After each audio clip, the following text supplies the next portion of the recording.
In the history of U.S. serial killers, Gerard Schaefer stands out for his deviant and unpredictable behavior, someone who even other murderers eventually found despicable. Commencing in the early 1970s, he began a series of bizarre abductions and attacks, some committed while he was a serving police officer. Psychological criminologist and former FBI agent Dr. Brianna Fox is trying to discover why Gerard Schaefer defied authority and societal norms to blatantly commit his brutal and sadistic murders. You would really need to go out of your way to meet a more dangerous and despicable individual. There's no doubt that he displayed the sort of characteristics that serial killers generally display, but I think Schaefer was much worse than the average. Were there early signs that he would descend into a spree of killings? And could police have caught the man who would become known as the Butcher of Blind Creek earlier? I'm Dr. Brianna Fox, and this is Descent of a Serial Killer.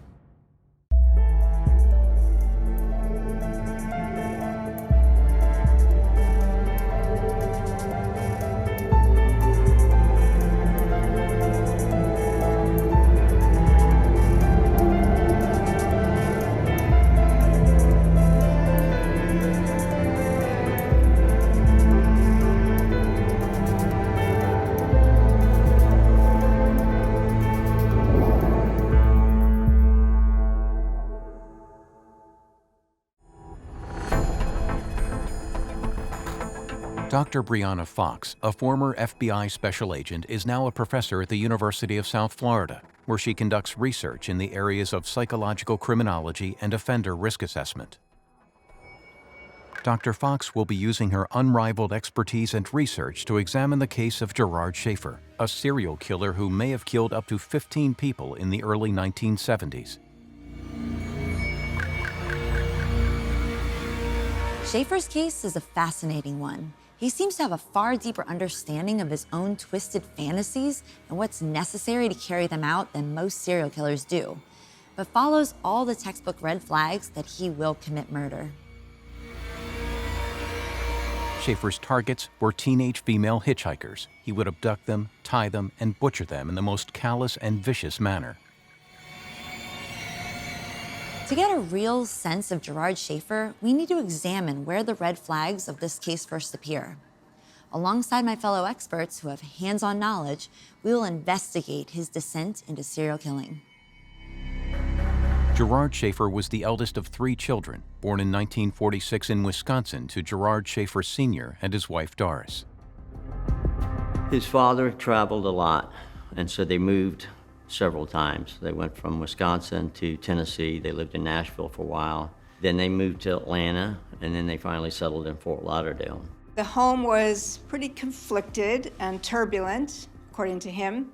His father was a traveling salesman, was absent a lot, apparently was an alcoholic, and just sort of distant.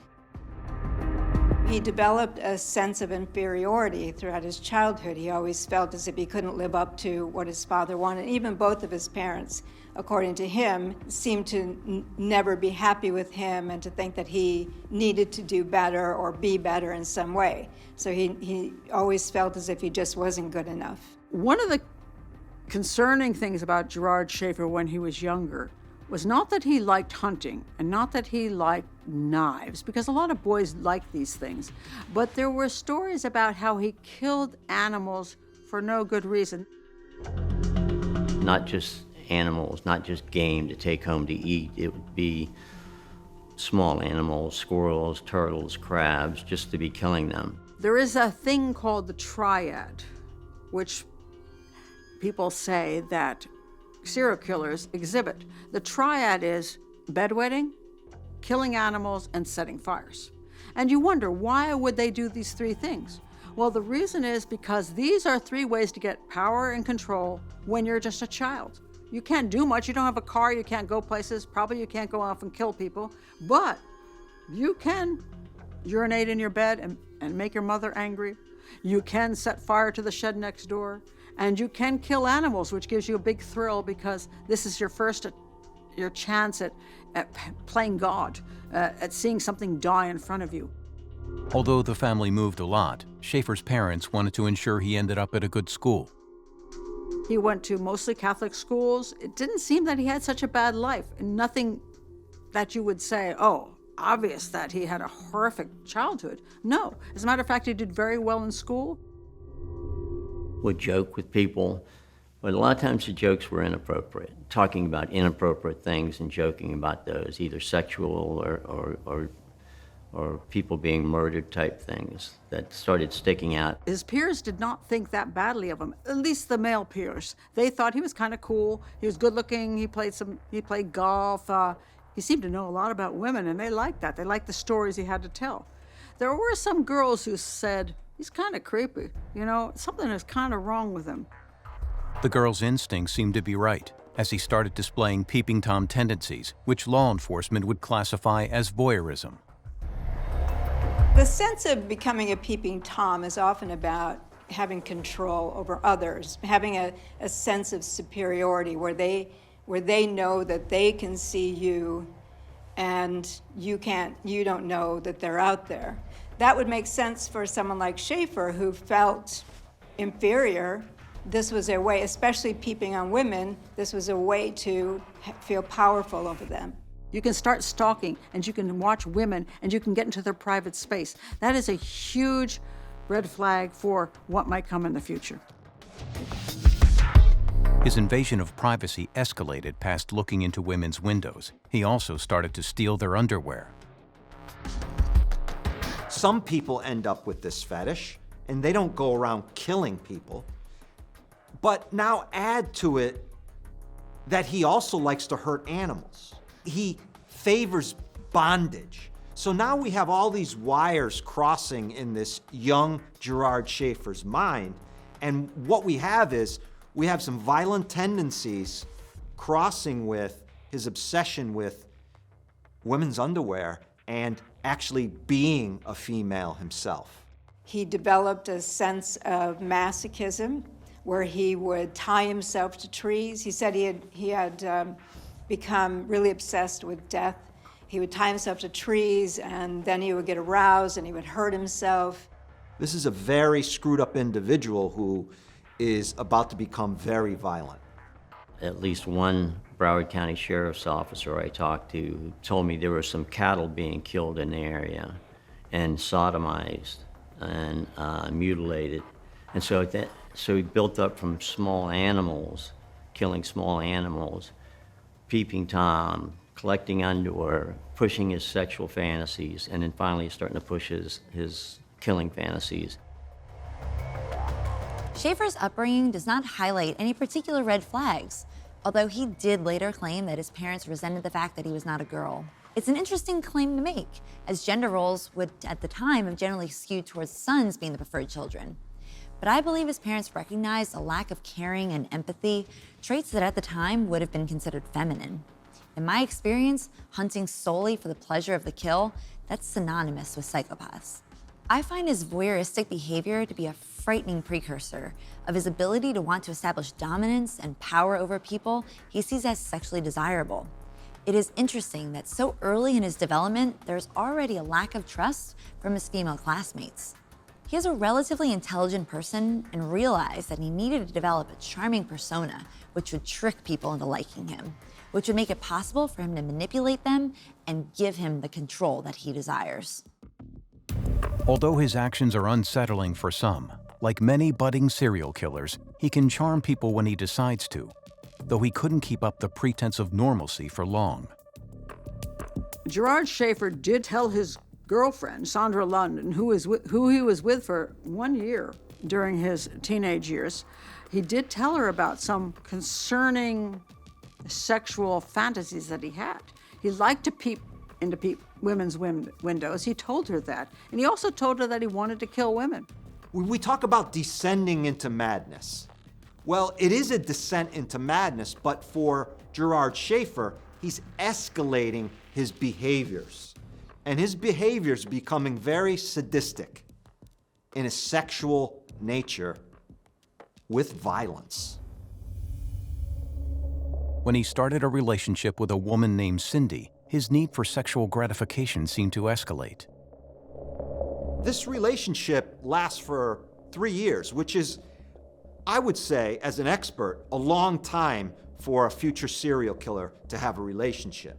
It begins to unwind when he begins to want to role play with Cindy. What does Gerard Schaefer want to do?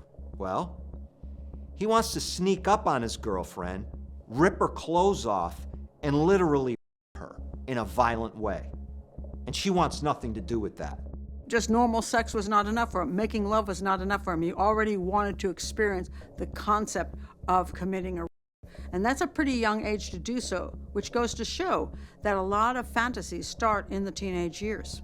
If Cindy doesn't want to do it in role playing, you know what he's going to do? He's going to find somebody who's going to do it for him. It appears that is not his only sexual fantasy. He would talk a lot about dead bodies, evacuating their bowels, and especially when they were hanging, he was fascinated with that. And he just described that in a lot of detail. That would make it into a paraphilia, something that aroused him. He wanted to see them die at the time they were doing these things. That's what made it so absolutely creepy and was part of his signature. This is where Gerard Schaefer starts to internalize very extreme sexual desires, which will later form part of his MO. Many people have fetishes and fantasies that they can practice in a safe environment with consenting partners. But when the fetish becomes a paraphilia, something involving dangerous activities with unwilling participants, it becomes a red flag.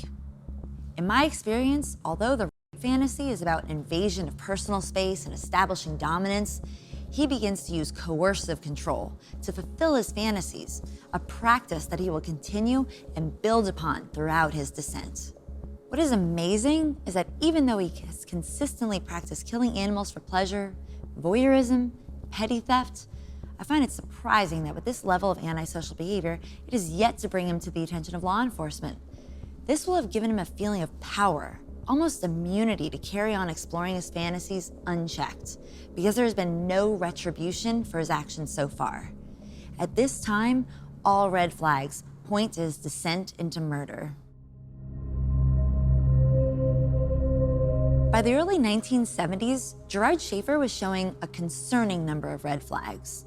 In my opinion, it's unusual that he doesn't appear to have any inhibitions about verbalizing or confessing to his paraphilias or actions, which could suggest that his lack of empathy was so severe he didn't even pick up on when he had crossed that line.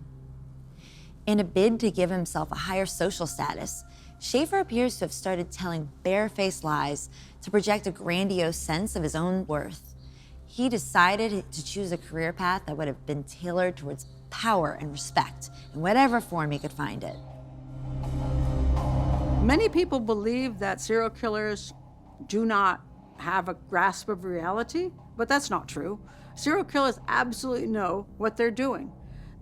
They enjoy what they're doing. And so they may tell fantastical stories, they may tell you things that aren't true, but they know exactly what is true and what is not true. They're just playing you, they're manipulators. Psychopaths tend to be pathological liars. And Gerard Schaefer was probably one of the best at doing this. He loved the fantasy life. He liked to exaggerate to people about what he did and where he went. He said he went to Europe, he went to bordellos, he went to North Africa. Oh, he had this exotic life. No, he probably just took the ferry across and came back. But hey, it doesn't matter because he's enthralling people with the stories he tells. And does he believe it himself? No, but he likes getting the attention that he gets from telling these fantastical lies. Now an adult, Schaefer decides to attend Florida Atlantic University. When Gerard Schaefer was a student, he met a fellow student named Martha Fogg. They married, and the marriage only lasted a year. She found a suicide note from him one day. He was starting to wave firearms around. His behavior was becoming more erratic. So she took the suicide note into a psychiatrist for the school, and he was referred to other psychiatrists, and they began to find out he had these fantasies. He was suffering from depression.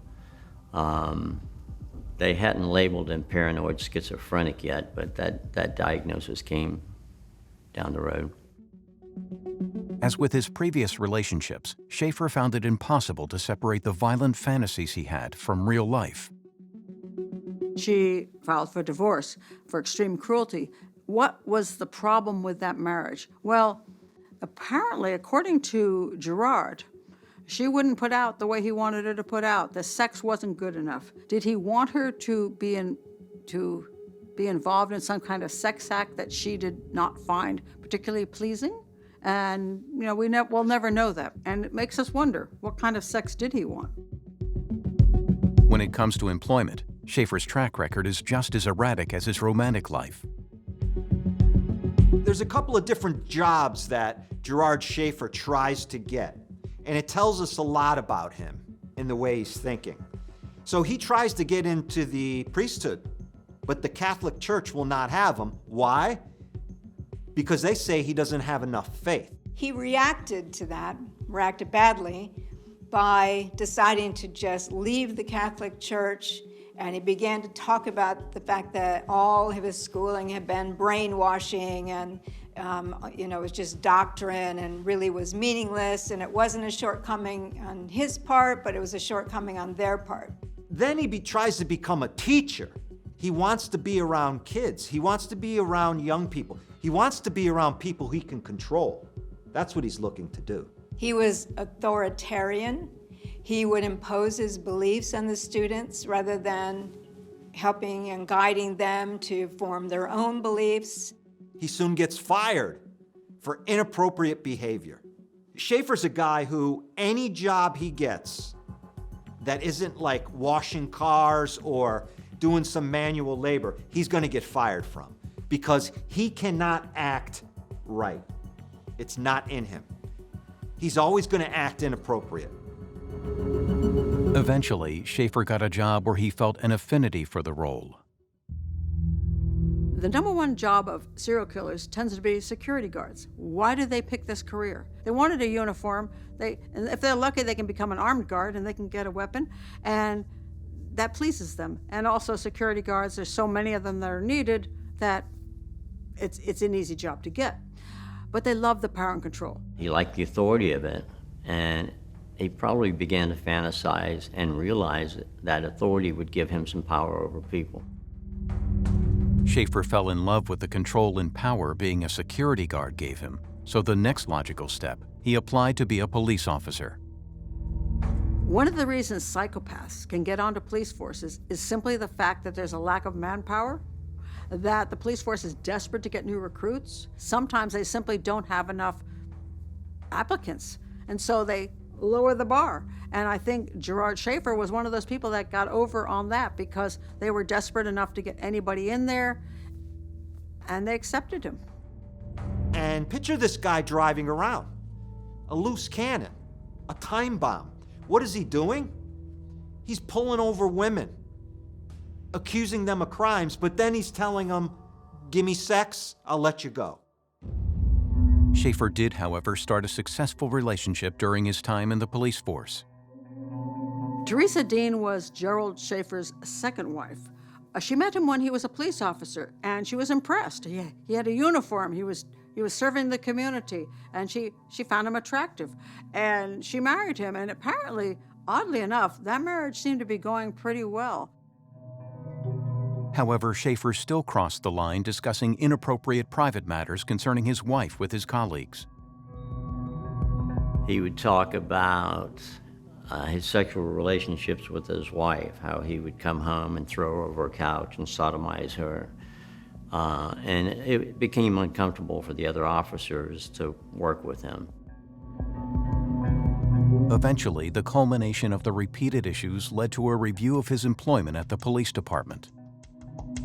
He was put on notice from the chief, and the chief was trying to give him another shot. And in the meantime, he had applied at another police department, actually Martin County Sheriff's Office, and he had badmouthed his chief, saying bad things about him. The chief found out about that and then finally let him go.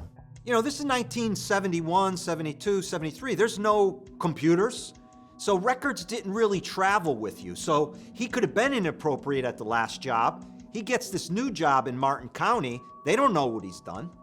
Today, it's a lot different. How did he get that job? He forged a letter of recommendation. And you wonder, wouldn't they have checked that out? Apparently not. And when questioned, the sheriff said, hey, we were desperate for people, so we took him because he'd already been through police academy. So they brought him on. And there he was, and he lasted for exactly 1 month.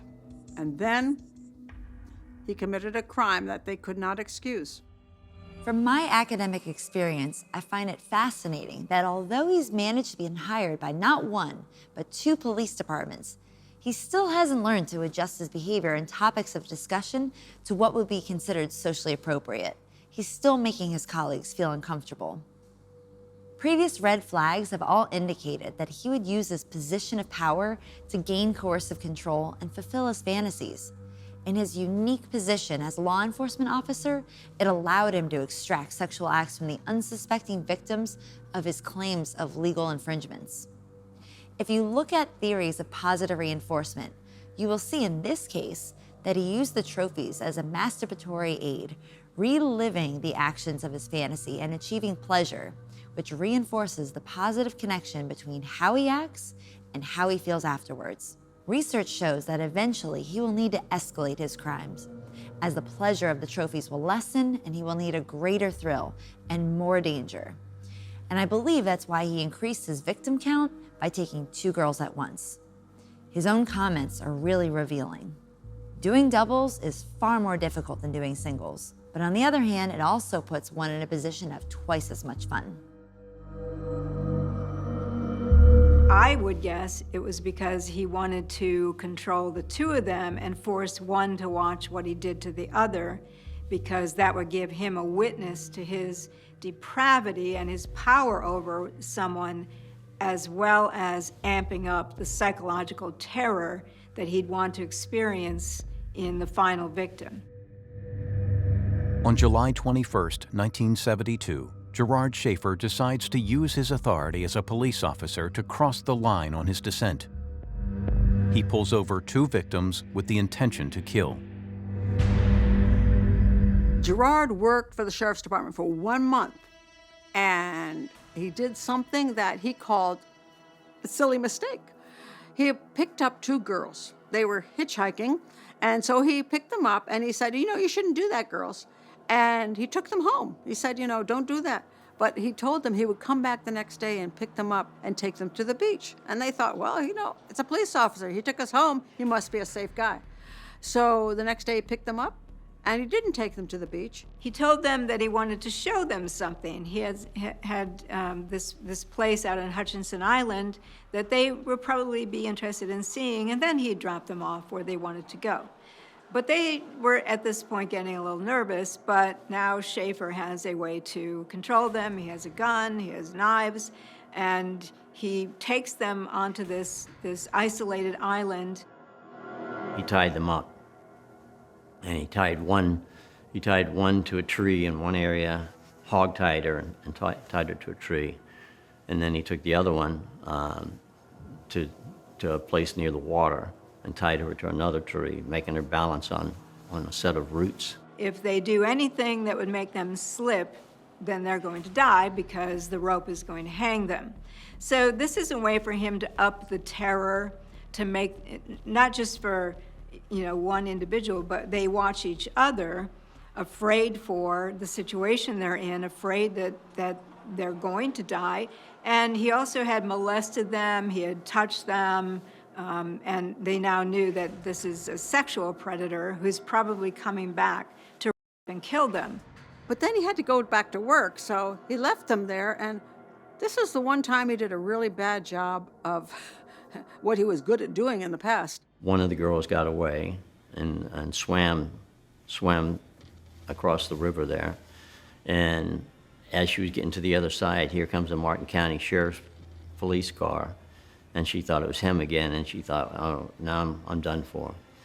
And it turned out it was Robert Crowder, the actual sheriff, and the other girl had gotten away in the meantime, Paula Sue Wells, and she had been picked up by a truck driver who took her to the police station, and the story was out. When he comes back, they're gone. Now he's in trouble.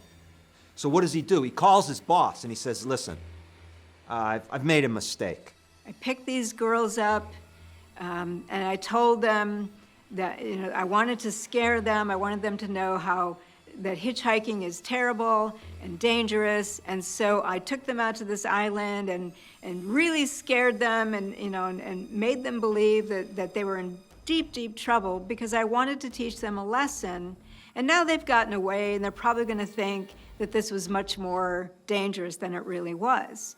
So he lost his job, and of course was, charged with kidnapping. That was reduced to aggravated assault and false imprisonment, probably because he was a policeman. He had no other record, and he went to trial for that, and he received 6 months in jail. Bravely, the victims of the kidnapping faced Schaefer in court and testified against him. They not only reenacted the crime for all to see, but they discussed how one of the most terrifying things was how his persona changed from what they thought was a trustworthy policeman to an extremely dangerous individual. They testified that he went from Mr. Friendly to, an absolute dark killer, and told them, I can tie you up out here and kill you and no one would ever know. That was in July of '72. And so he had his attorney approach the court and say, well, the holidays are coming, could we leave Mr. Schaefer out of jail until January of '73? And they agreed to do that. The abduction of Nancy Trotter and Paula Wells together is an extremely brazen act, which I've rarely seen in all of my experience. He is dismissive of his actions, trying to justify to his boss, the person who found the girls, that it was not a serious matter, despite the fact that he kidnapped and sexually assaulted 2 girls. The fact that he was caught in the middle of a crime that, in my opinion, would have quite likely have escalated into murder. It is all the more surprising given the trajectory to date, but no criminal record. It was considered his first offense, and he was released back into the community. Sadly, that degree of leniency would prove fatal. After a host of red flags were not picked up by law enforcement, Schaefer has finally been caught in the act committing a crime. I believe that no one thought about what his forward trajectory would be or where his actions may descend to, despite the fact that crimes like this will typically escalate into murder. Schaefer would have realized that he was on a limited time frame and would have been afraid of losing control over his crimes. Because he's become almost numb to the intensities of the crime, he needs to escalate his crimes further and find more ways of exhibiting more power and control and higher levels of manipulation, which will give him a more intense thrill. The 2 that got away were just very fortunate, but he learned a lot of lessons from that. And one lesson was, don't separate the girls when you want to kill them. In late 1972, and whilst on bail awaiting trial for the attempted kidnapping and murders of hitchhikers Pamela Wells and Nancy Trotter, Schaefer tries again. He's out on bail, and remember now, he had tied 2 women to a tree, but they escaped. So he needs to fulfill that fantasy in full.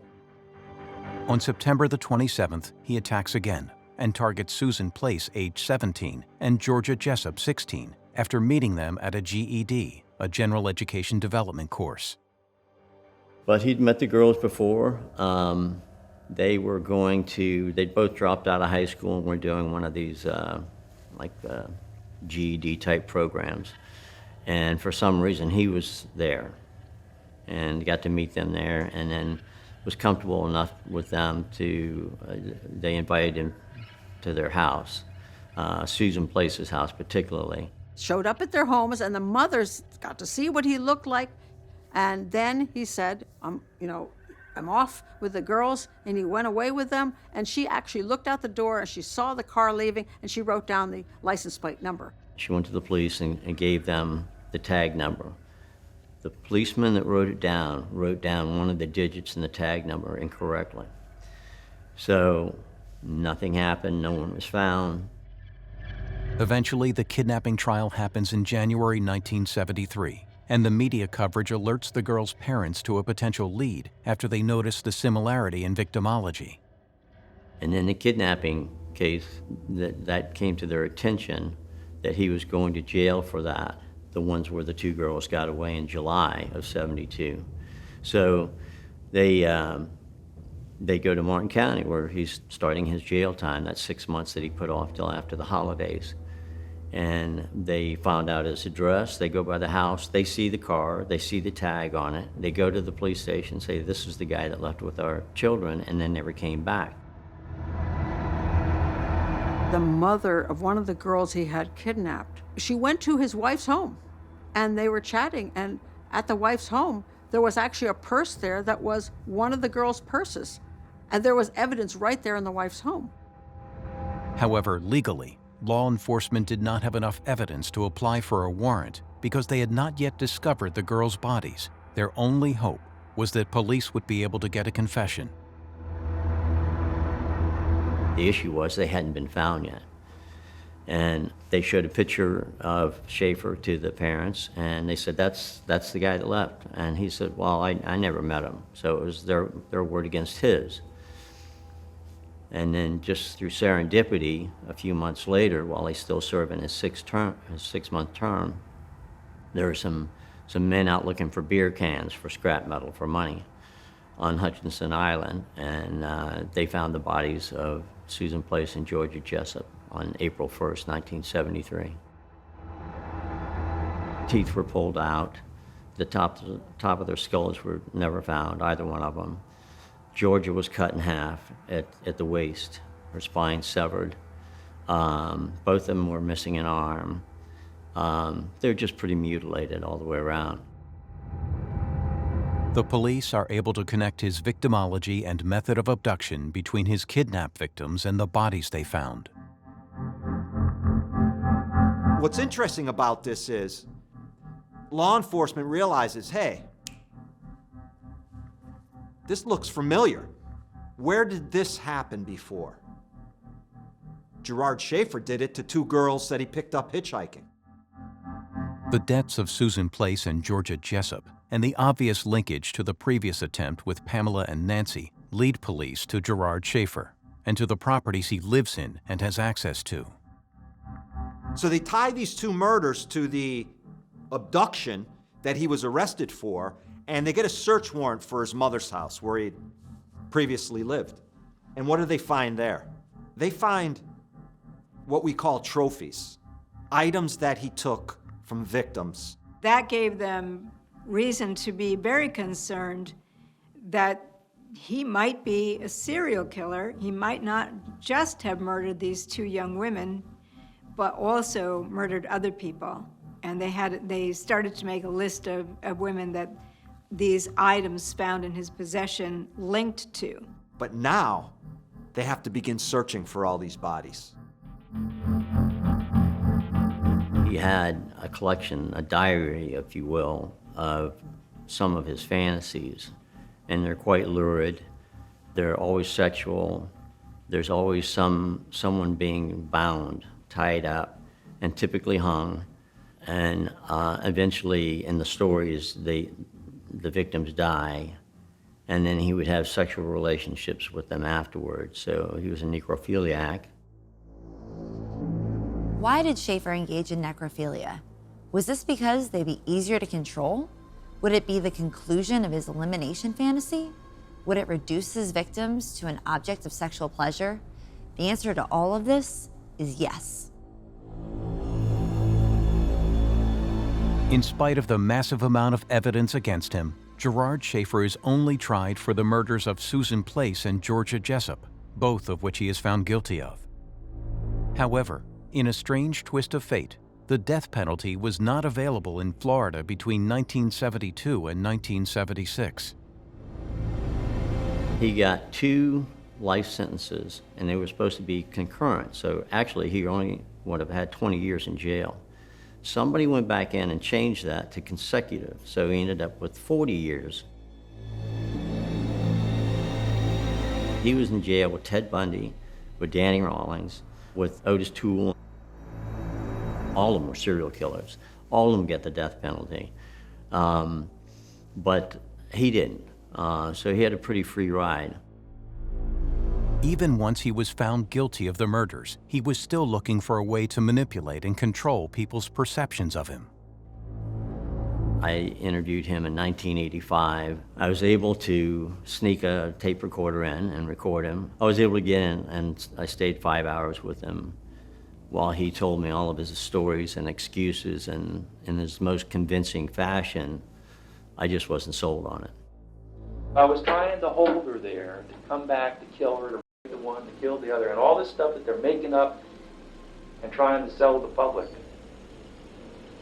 They said, oh, it's a big noose and all this stuff. It wasn't a noose. It's just like you've seen they have like a loop in the end of them, and you just slip it through there, and then you moor your thing.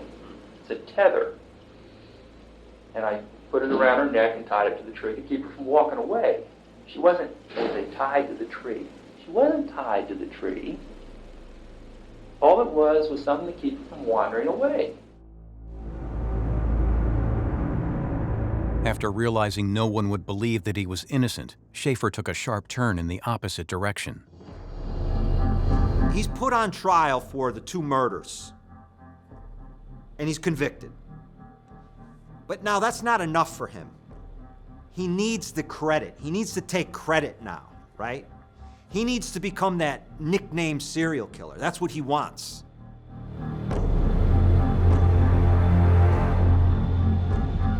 Later, while incarcerated, Schaefer decides to co-write a book called Killer Fiction, in which he describes some of the depraved acts he committed while he was free to murder. In all my investigations into serial killers, I've consistently found that there is a percentage of the population that experiences hybristophilia, or sexual attraction to people who have committed crimes. By releasing his book and gaining the infamy, he would have also been able to reach and manipulate and exert control over a whole new pool of people. Because Schaefer no longer has the trophies he took from his victims, his book becomes a trophy substitute by acting as a memory aid, which is not uncommon in my experience. But his horrifying and despicable reminiscences are a prelude to what is to eventually happen to him.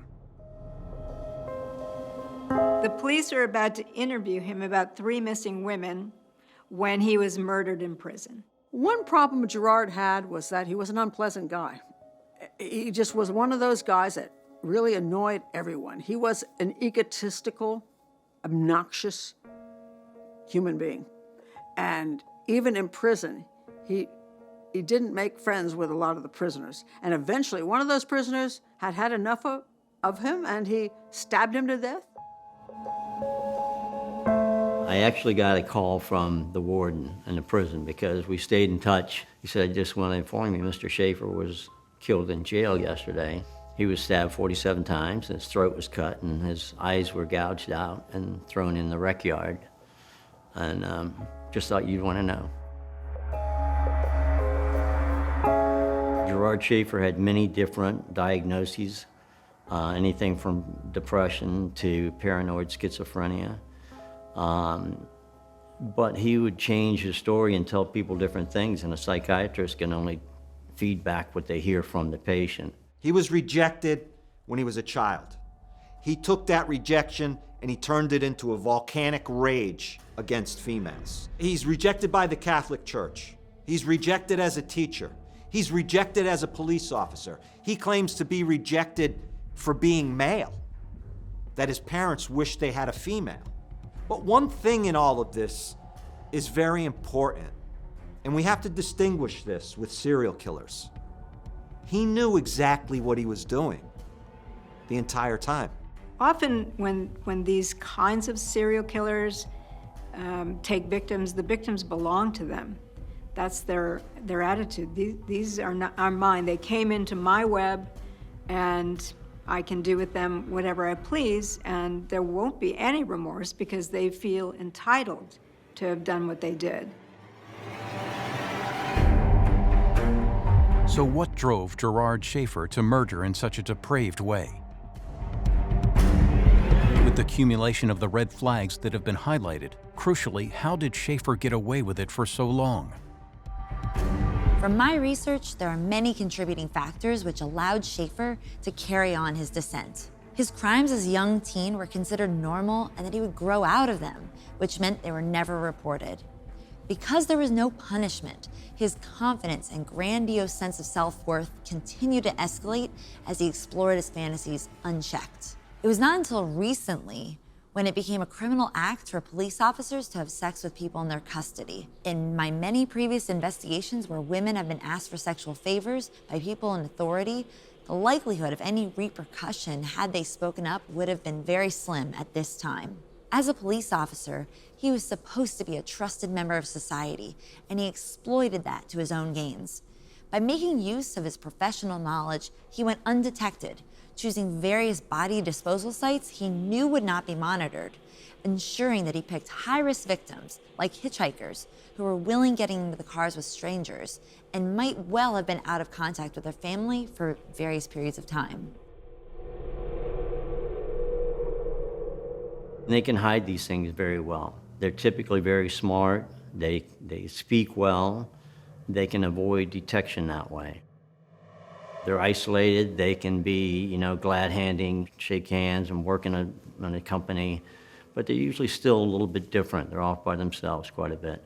And they don't hang out with other men. Cold case review teams connected Schaefer to many more victims and were planning on returning to charge Schaefer with further murders when he was killed. One thing that Schaefer did well was he wasn't interested in being caught.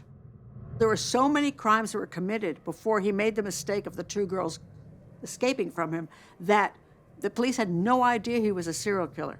They had no idea he committed all these crimes because he covered his tracks very, very well. He picked young women who might not be missed right away, and he hid all the evidence. He was not interested in the public knowing what he did until after he got convicted. The most important question to be answered is, would he be caught now? Would law enforcement be able to catch up with him? And would today's many technological advances make the critical difference in tracking down a dangerous guy like Gerard Schaefer? With technology today, everybody has a digital footprint that can be traced. We can track number plates, mobile signals, CCTV, and a whole host of methods available for keeping track of people, which could have connected Schaefer to their disappearances at a much earlier point. Even if people are traveling, they are far more likely to be in regular contact with their families, so they're more likely to be reported missing quicker. With an increase in crime rates, law enforcement now would realize they had a prolific offender in the area, even without the discovery of the bodies. If all the tools we have today, forensic genealogy, forensics, blood typing, all the expert scientific crime scene tools, if we had them back in the day, would he have been caught sooner? And my answer is no. He chose his victims at random. He chose victims of opportunity. Those are the hardest serial killers, really, in my opinion, to catch. Because you can't predict what they're gonna do. Red flags will start popping up if bodies start popping up. Look, if law enforcement started to find different women tied to trees and murdered in a brutal way all over the state, well, they know they got a serial killer on their hands. The criminal justice system had a very clear opportunity to stop him when he was arrested for the kidnapping of Pamela Wells and Nancy Trotter, but it failed to do so. He exploited the time he had to kill Susan Place and Georgia Jessup. Gerard Schaefer was an evil and insatiable killer, but unfortunately, he was not stopped when law enforcement had the chance. Looking at Schaefer's descent into serial killing, there were obvious red flags. Voyeurism, killing animals, trophy-taking, paraphilias. He was a pathological liar, exhibited coercive control, psychopathy, kidnapping, murder, and necrophilia, which today would have culminated in a very different outcome. There were 4 victims of Gerard Schaefer, but sadly, there could be many more which we will never know about.